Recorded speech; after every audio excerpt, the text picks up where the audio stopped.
AITA for having my son miss his graduating road trip to watch his sibling.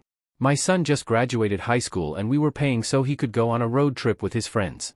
He was supposed to go Wednesday. My wife's mother and father got in a car accident. They live in another state, so we had to drive about 4 hours. My wife was a wreck and wasn't in the position to drive since her dad was critical. He pulled through luckily.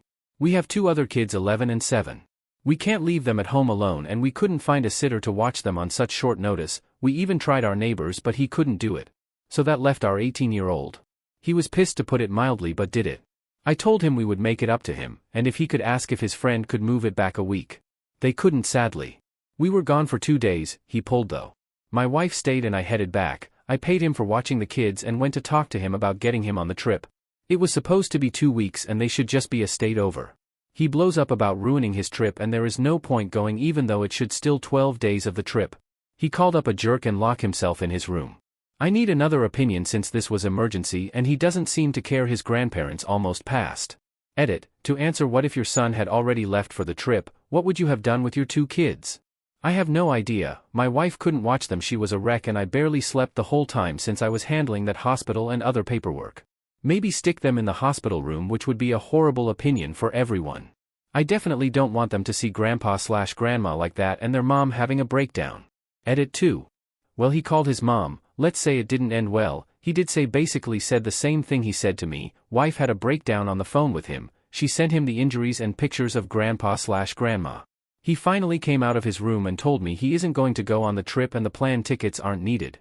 Talked to my wife, never heard her that mad. Son confirmed what happened. He started yelling at her the moment the call started and she lost her shit when he called her selfish. On good news, grandpa has some feeling back in his legs, which was a huge concern. For people saying we didn't have emergency plan, we do. First, my closest friend, vacation, main babysitter, not available, backup babysitter, not available, last resort grandparents, hospital.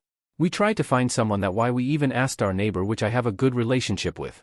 This will be my last update. Had a conversation with my son about everything. Mom and him will have a conversation when she calms down. His friends are not a state over, they are about 2 down at this point and going to Mexico. They are probably will get to the border tonight. They were supposed to be going to California.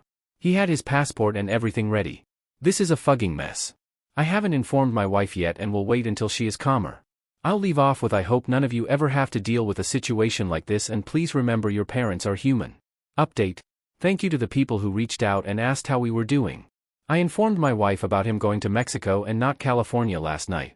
It was over FaceTime and after a long conversation we agreed she was too emotional to deal with the situation and that I will handle it while she focuses on her parents. I got the full story from my son first. The original plan was to go to California but it changed to Mexico. He knew we wouldn't pay for a trip out of the country, so he lied. When the emergency happened he realized that if he missed the leave date he wouldn't be able to join without us knowing he lied. I am furious he was using our money for a trip and lying to our faces.